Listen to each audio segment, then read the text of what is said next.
To live a balanced and organized life, you need to balance your masculine and feminine energies. And increase your productivity, optimize your natural potential as a being, and become a living embodiment of the universe. Because the universe naturally has feminine and masculine energies. You just become completely whole in your soul and in your being. You're complete. You're literally complete. Starting with the feminine, tapping into your feminine energy looks like creating more time for rest, tapping into your creative energy, tapping into your body and your sensuality, doing yoga, spending time with yourself, developing a strong and loving relationship with yourself, adorning yourself, spiritual adornment, choosing what you wear wisely and being intentional about it, like doing glamour magic, and expressing yourself authentically expressing yourself is how you can tap into your feminine. And to embody this, here are some activities you could do that I have listed. You can do yin yoga, restorative yoga, hip yoga, trauma-informed yoga, somatic yoga, yoga that allows you to be still and be present and to sit with yourself and your emotions. Sparking up new plans for your career or a new goal that you want to attain. Feminine energy is all about generating ideas, coming out with ideas really fast. Like, just you're creating and you're birthing what you want to create in your life and all your desires, and you're just birthing things in your feminine energy. You're birthing all these creative ideas. Tapping into art forms, like I said, expressing yourself.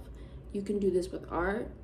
You can draw, sketch, paint, express yourself through social media, sing, dance, any type of art form. Everything is art. So just express yourself through life. Journaling is very good because you get to connect with your deep innermost emotions. You can also do shadow work while you journal.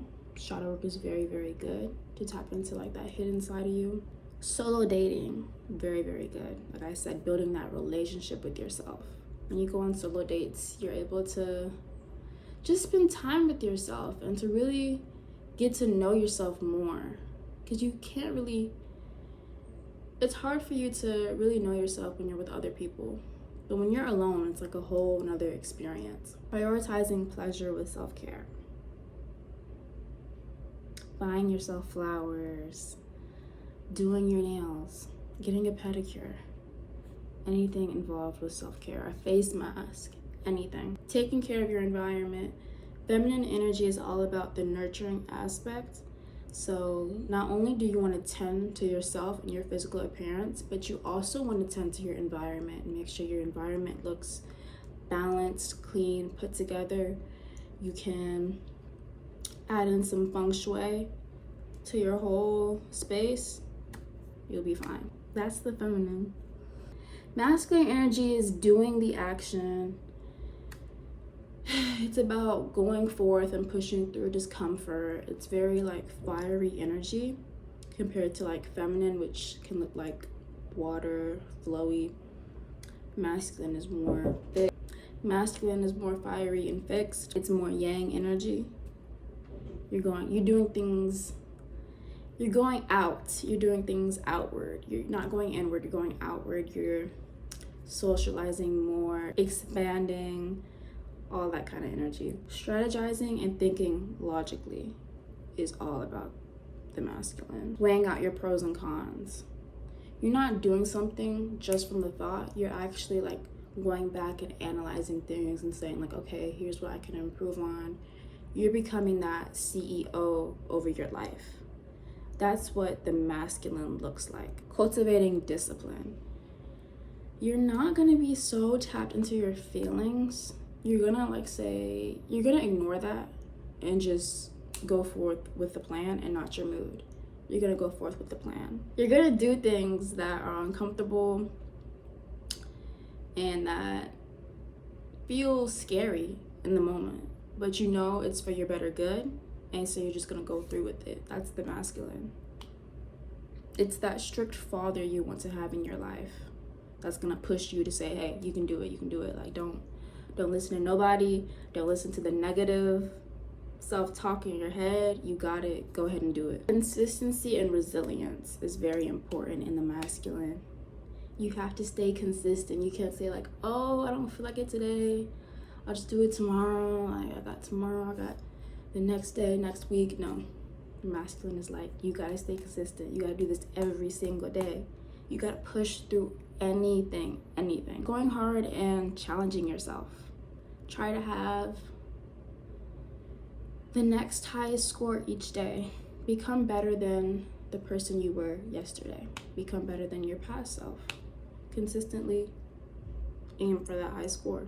The manifestation process for both of these energies is that generating the idea of your desire, of what you want to create in your life, is the feminine. Coming up with the idea, birthing the idea, generating the idea is the feminine. Planning and using strategy and executing that idea and that desire that you want to create in your life is the masculine. And so both of these energies go hand in hand when it comes to manifesting our desired life and quantum leaping, because you need both of these energies. You can't rely on just one. To give you an example of a to-do list that represents both of these energies, the feminine would consist of yoga, journaling, creating content, forest bathing, and baking. Things that soothe your mind, body, and spirit, that are very creative and just fun and playful. Very light-hearted things to do, wholesome things to do for the feminine. The masculine would look like researching or consciously consuming content online that's for your better good. High intensity workout, errand runs, crafting a budget, budgeting your paycheck, and cleaning. But yeah. I believe this isn't talked about enough. A lot of people like bypass this, and I feel like this is like the key to living a productive and balanced life. Like, all you really need is balance. You don't need just discipline. You don't need more rest, more devotion. Like, you need both. You need both ends of the spectrum to really live a more successful and satisfying life. But yeah, that's the video. That's all I have to say about this topic. When you balance your feminine and masculine energies, you end up embodying the universal law of polarity and the law of gender. So, and we're microcosms of the universe. We are microcosms of the universe. But yeah, that's the video. Bye bye.